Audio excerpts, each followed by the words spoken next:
So ito yung kinakain ko ngayon.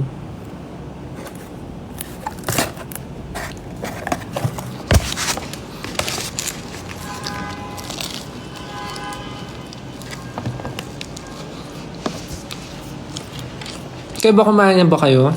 Bagay maaga pa eh.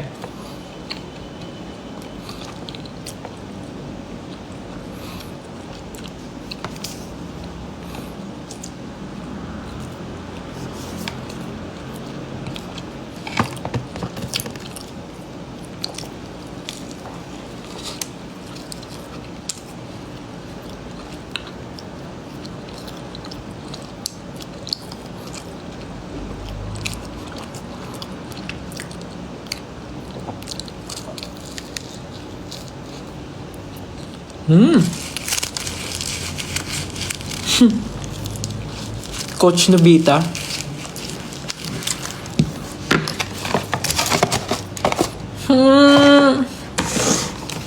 Hindi naman ako si Nobita. Grabe naman kayo sa akin. Porket ganito yung buhok ko, sinasabi niyo ako si Nobita.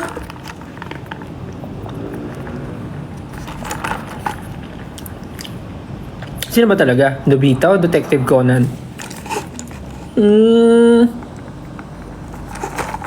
Nalilito na talaga ako sa inyo. Nasaan na ba si Doraemon?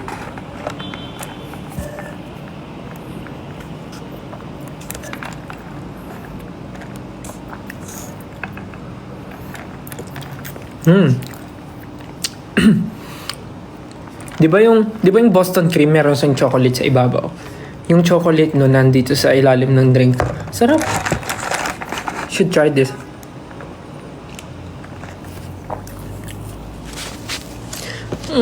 Ayan ka na naman. Bakit niyo ba laging inaaway yung buhok ko?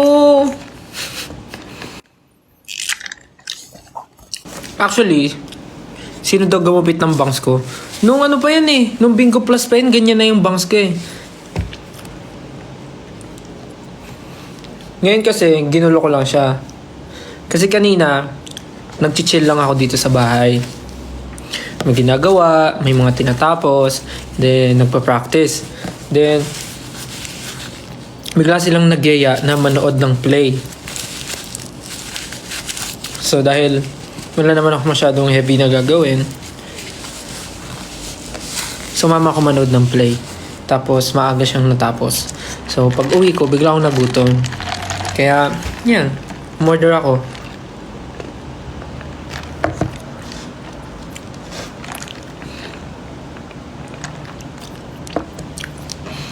Yung itong buhok ko, ano pa to? Nung Bingo Plus pa yan. Pinagupitan ko kay Kuya Mark, pinaiklian ko.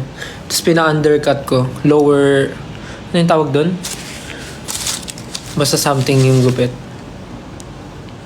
Basta ano to? Sad-sad yung gilid. Ay, hindi naman super sad-sad. Round 2, fight.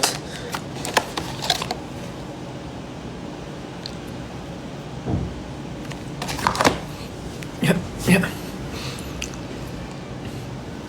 This is my second tuna croissant. So ano ba? Croissant? Croissant. Actually, kahit ano naman yan, basta naiintindihan nyo. Ay. Tuna croissant. Croissant. Croissant? Croissant. Ano no? Pangalawa. Kasi kulang yung isa sa akin, so dalawa talaga yung order ko lagi. Bon appetit. Cheers. Ganun yung nakikita ko sa mga ano. Ganun yung mga nakikita ko sa mga nagte-TikTok na mga pagkain. Bon appetit. Bon appetit. Cheers.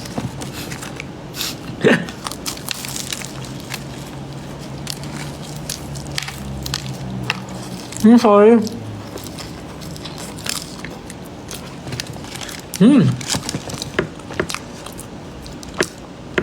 Sobrang favorite ko talaga ito ngayon.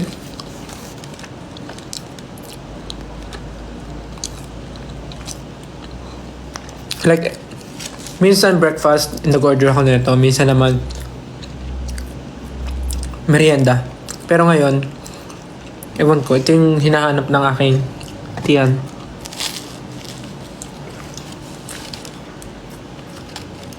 Nagbabasa rin ako ng mga tweets niya.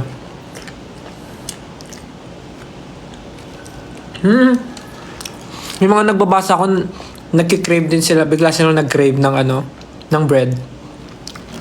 Try nyo to, as in. Try nyo ngayon, order kayo. Order kayo ng mga sa mga pinakamalapit na Dunkin' store sa inyo. Try nyo para matikman nyo yung sinasabi ko. Kasi napakalambot nung croissant. Tapos, tama lang yung amount ng tuna. So, like it.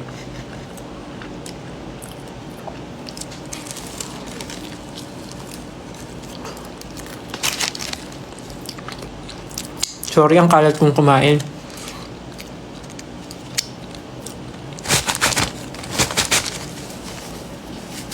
Croissant.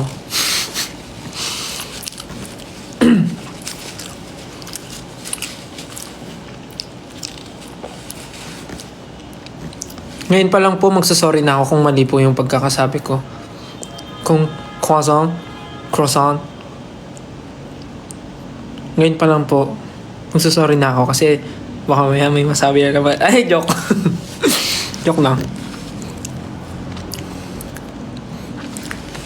Kahit ano naman yan. Sige, bread. Meron akong bread.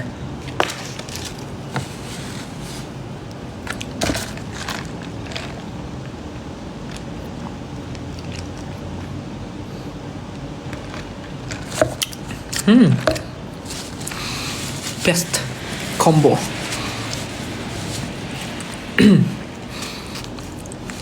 Gusto niya ng patunay. Nasaan ba ako? Noong isang araw, nasa studio din ako. Kumakain ako nito. Papakita ko yung picture. Ayan nagpicture ako. Yan din kain ko, diba? Noong isang araw. Ay maniwala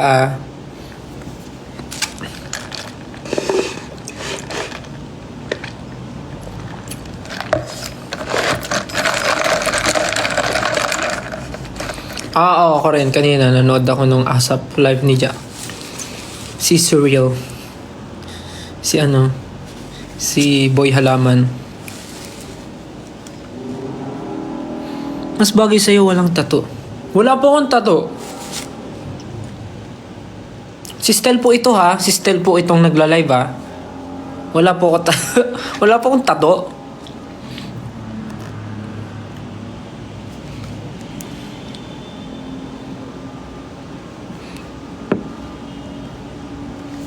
Ano daw yung phone ko? This is my new baby.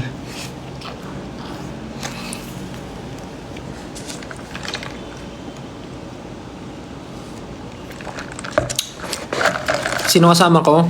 Wala. Wala akong kasama, yan naman kayo eh.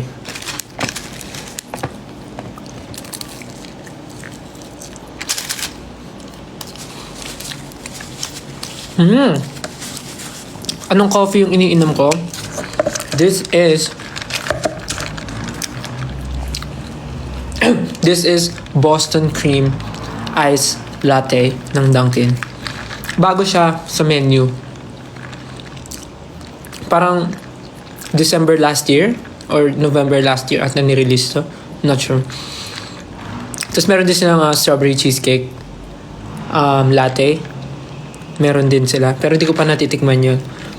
Pero ito yung inuna ko kasi medyo na-curious ako. Kasi alam niyo naman pagka-donut, di ba? Favorite ko rin yung Boston Cream. So, yeah.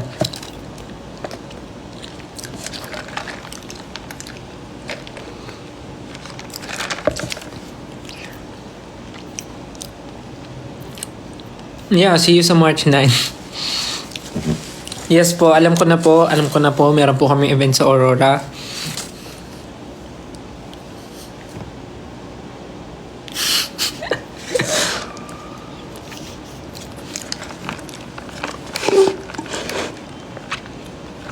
Opo, alam ko na po, nakatag na po ako.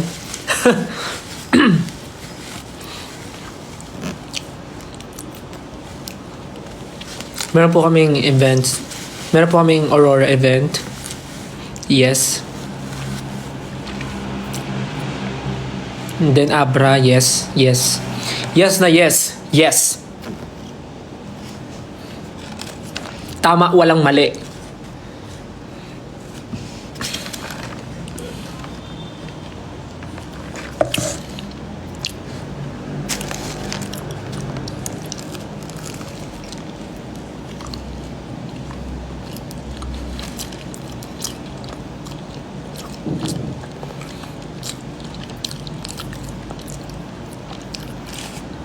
Ewan ko. May something talaga dito. Parang ilang araw nang sunod-sunod yung kain ko na ito. And I mean, hindi ko to sinasabi dahil...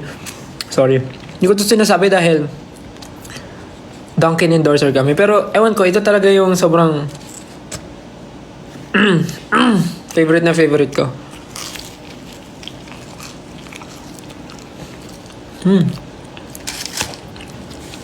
Kung curious kayo sa lasa, you can try it, guys.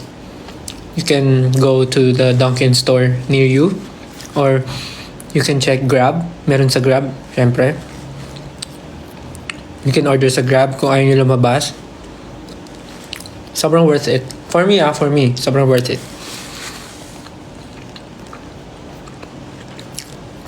What's my phone? Redmi. Red you, red me, red us, red me.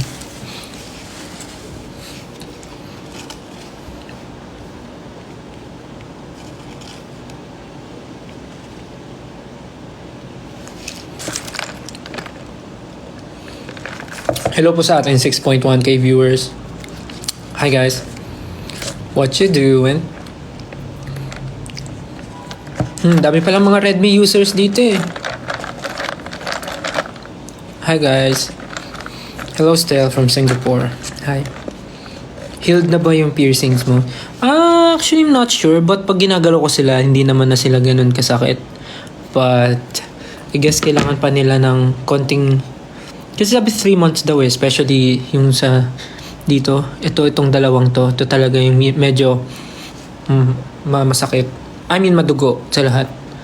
Pero yung masakit, ito talaga. Pero I guess medyo healed na sila.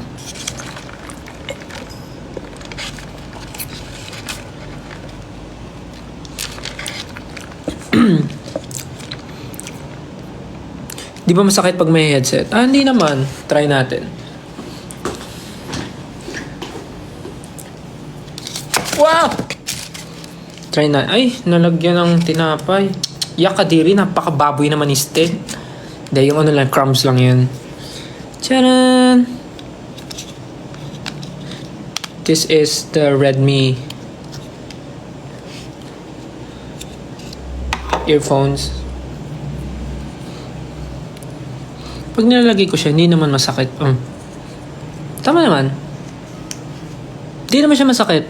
Hindi naman siya natatamaan. Yung ito lang, medyo napipress siya. Pero kasi malaki to, so papalitan ko tong hikaw na to. But pag nilalagay ko siya, hindi naman siya masakit.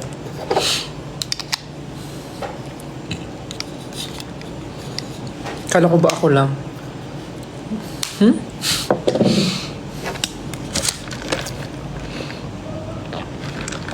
Congrats po sa mga honor student.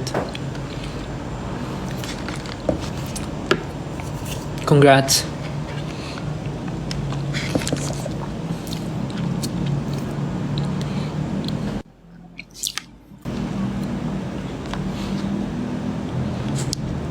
Ocho sample.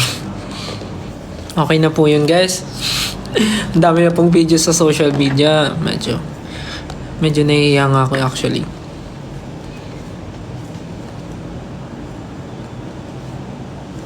Medyo nahihiya ako actually. Pero, actually, dami ko nga rin nababasa sa Twitter. But, yeah. Wala naman tayong magagawa dun, guys. Like, yes, I'm aware. Aware po ako sa mga nangyayari. And, don't worry po, hindi po ako, hindi naman po ako na-offend or hindi naman po ako nasasaktan sa kung ano man yung nabasa ko or anything. Like, don't worry po, wala po akong reaction. Kasi, unang-una, hindi ko naman makokontrol yung masasabi ng tao about doon.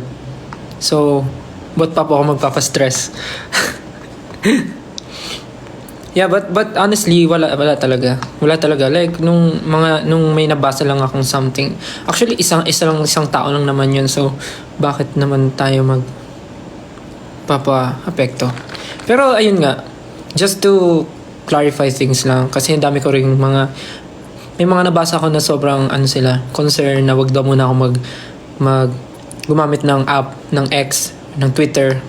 Pero, for me, okay lang naman kung ano yung mabasa ko doon. Kasi, unang-una nga, wala naman talaga akong magagawa sa kung ano yung tingin nila, sa kung ano yung gusto nila sabihin. Kasi, unang-una sa lahat, sila yon.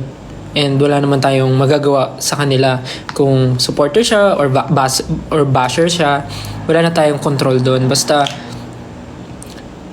ayun nga, wag na lang natin patulan ng mga bagay-bagay. Basta happy tayo. Tsaka, ayun lang rin naman, parang ang masasabi ko lang din, para matapos na din naman, para wag nyo na lang rin patulan siguro. Kasi, kahit sino naman na nasa ganong posisyon, syempre, gagawin mo yung best mo kasi ayaw mong maka-offend ng tao, and syempre, parang, yung nandun, parang, pinagawa sa'yo yun. So, ano nga naman gawin ko siyang half-baked, di ba? So, di ba? Kaya gagawin ko siya. Tsaka ganun din naman eh. Kahit anong gawin ko, may masasabi yung tao. Pagka inayos ko, masasabi. Pag hindi ko naman naayos, may masasabi din. Pagka nagkamali ako, may masasabi. Pag hindi ako nagkamali, may masasabi. So, at least yung gagawin ko, yung kung saan ako masaya and kung ano yung gagawin ko, yung proud ako sa ginawa ko and na-showcase ko kung ano talaga yung kaya kong gawin, di ba? So, nothing to worry about. Nothing to be, negative sa nangyari. Yun ang pansinin.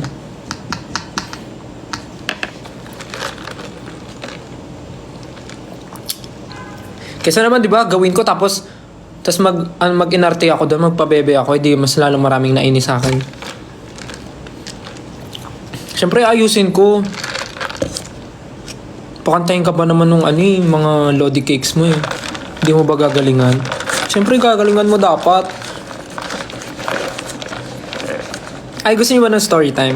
Actually, nung lumapit sa akin si Julie nun, ang nasa mindset ko, sasayaw lang ako ng 8-8. Pero sa gilid ko, inaabot na ako ng mic. Tapos parang ang tagal nun. Sobrang tagal bago ibigay sa akin yung mic. Kasi ayaw ko talagang kunin. Kasi ang nasa isip ko, ang nasa mindset ko nun, sasayaw lang ako ng 8-8. Kaya nga sabi ko kay Julie nun, kakantahan mo ba ako? Parang kakanta ka ba? Sasayaw ako. Kaya lang sabi ni Julie, ako daw bahala. Di nung nasa isip ko, sasayaw ako. Inaabot yung mic. So, ano pong magagawa ko? Di ba? Hindi ko nang control yung sitwasyon. Yeah, I know. I don't need to explain. Pero nag-story time lang ako. Kasi, sobrang epic talaga ng moment na yun. Tapos kasi, nung time na yun, nung sinabi nila na bababa sila sa stage, hindi ko iniisip na lalapit sa akin. Pero, yung mga katabi ko, sabi nila, still feeling ko lalapitan ka ni Julie, tsaka ni Sir Eric. Pero in my mind, ayoko isipin para hindi ma-manifest. Like parang iniisip ko, baka lumapit sila sa iba, ganon. Sabi ko, lalapit yan sa iba. Hindi ko iniisip para di ko ma-manifest, pero wala. Parang, ganyan talaga. Pero, don't get me wrong, sobrang surreal nung feeling na yun na nanonood ka lang kasi ng concert, then yung mga tinitingala mo na artist, bigla kang lalapitan, tapos aabutan ka ng mic or magbabanter with them, tapos parang, parang never in my dreams naman na parang magkaroon ng ganong moment, kasi nangyayari yun sa mga concert, yung mga fans yung ginaganon, tapos biglang sa isang iglap, ako na yung nakaranas. Biglang pinakanta ng artist during concert, so wala, nakakatuwa. And natuwa rin ako sa reaction ng mga tao kasi supportive sila. But yeah, ayun lang, nag-story time lang ako. Pero nung tungkol dun nga sa mga kung anong nababasa niya sa social media, especially sa X, huwag niyo nang isipin yun kasi hindi naman hindi natin deserve na ma-stress sa ganong klaseng bagay. We're here for positivity, not negativity. Right? Am I right?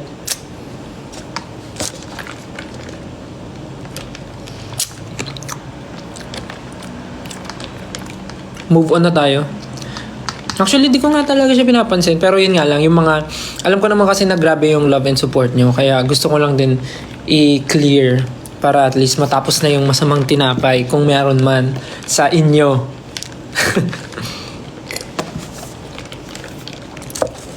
Pero ako talaga, promise. Nung una, inisip ko siya na parang... Nung nung pinatayo ako, iniisip ko kung gagawin ko ba siya o hindi. Kasi nga medyo inisip ko baka wala ako sa lugar, pero yun ang nangyari at nangyari ang nangyari.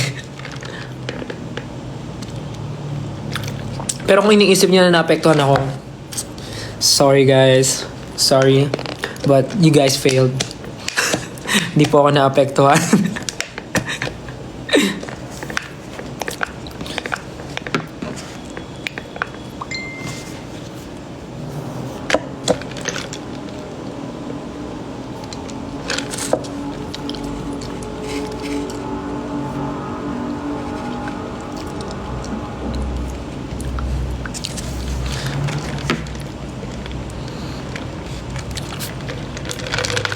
Sabi nga nila, diba, choose your battles.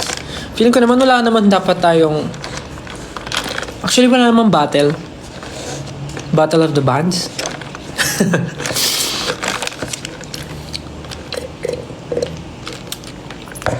Tsaka, actually, hindi naman talaga natin kailangan mag-explain, pero para lang, kasi iniisip ko lang kayo na baka iniisip nyo masyado na naapektuhan ako, pero wala po talaga. Don't worry guys, I got you.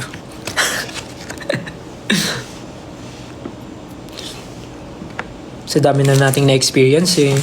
Diba? Sa dami na na-experience natin together, diba? Sino ka-chat ko? Secret. Bakit pati ka-chat ko gusto nyo malaman? Kayo you're invading my privacy. And I don't like that. Joke.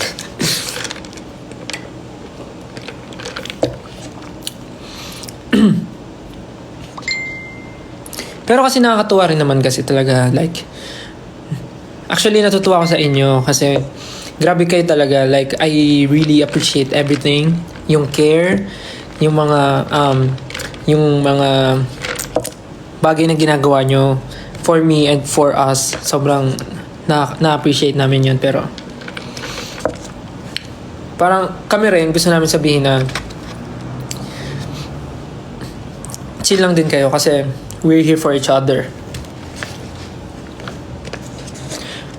Isipin nyo rin yung yung sarili nyo minsan. Kasi pag nagpa-stress kayo, wala, panalo sila. Pag nagpa-stress kayo, di ba? Sinong nanalo? Sila. Kasi nagpa-stress kayo. Pero kung hindi nyo sila papansinin, di mababadrip sila. Sabihin nila, kainis gumawa ako ng hate tweet, hindi naman napansin. O di ba? Di sila yung bumalik na back to you sila. Pero hindi ko naman sinasabi na lahat ng mga ganong comments is galing sa bashers. Kasi meron naman talaga mga constructive criticism, and meron talaga gusto lang nila yung growth mo, talagang gusto nila yun, ipaalam sa'yo. Pero guys, adult na tayo, alam natin yung totoo sa hindi. So choose our battles. Choose our bottles. Bote. Wala akong bote dito. Hindi, joke lang. Choose our battles. So hayaan nyo na lang sila yung ma-stress kaysa magpa-stress kayo. Sayang yung skincare nyo. Kaka-wrinkles pa kayo.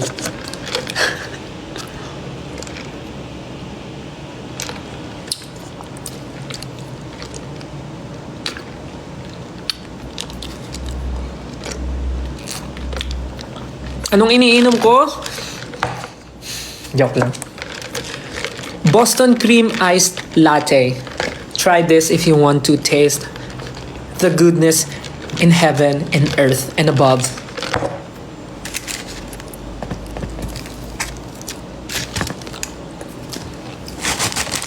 Pero yun, last lang. Anything na mabasa nyo on social media, wala kayong magpa-apekto talaga, as in. Mas marami kayong kailangan gawin sa buhay nyo na mas importante yung sa growth nyo. And we know na gusto nyo kami i-protect, but i-protect nyo rin yung sarili nyo because you are you. You are what you eat. And I'm eating this one. So I am a croissant. Joke lang.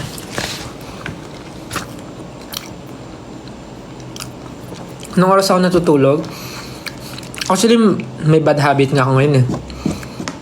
Sobrang na-enjoy ko manood ng movies ngayon. Like, binabalik-balikan ko lahat ng mga movies, mga series. Minsan nakatulog ako 4 a.m., 5 a.m. Nonood lang ako movie. Pero actually mali yun. Kaya, I'm making things right. Wow. Big word. Big bird. I mean, tinatry ko na matulog ulit ng normal kasi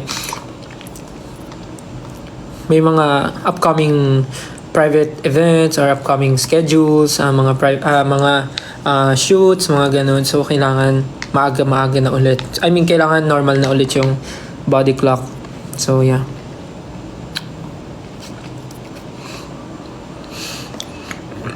Excuse me.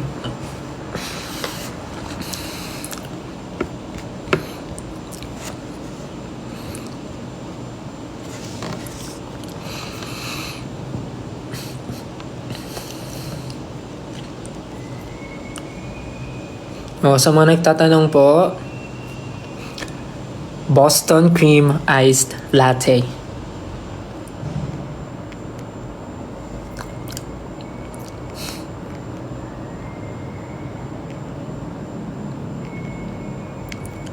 Oo nga, no, ba't ganun may buhok ko? Mukha akong sinubita. Ba't ganun? Pag sa cellphone, ganun yung tsura ko. Sa personal, iba naman. Ba't ganun? Baka kailangan ata mas magulo. Hindi sinubita yung goal ko dito eh.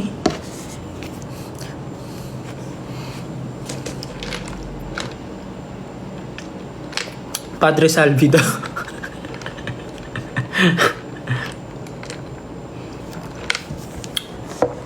Coach ka po ba sa The Voice Kids this 2024?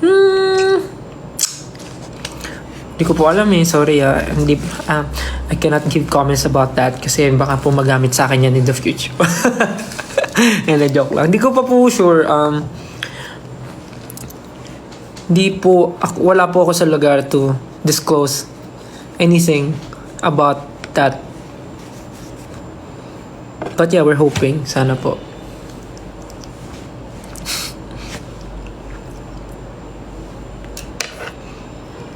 Diba? Medyo kailangan ko talaga ng salamin ngayon. Anong brand ng watch ko? This is parang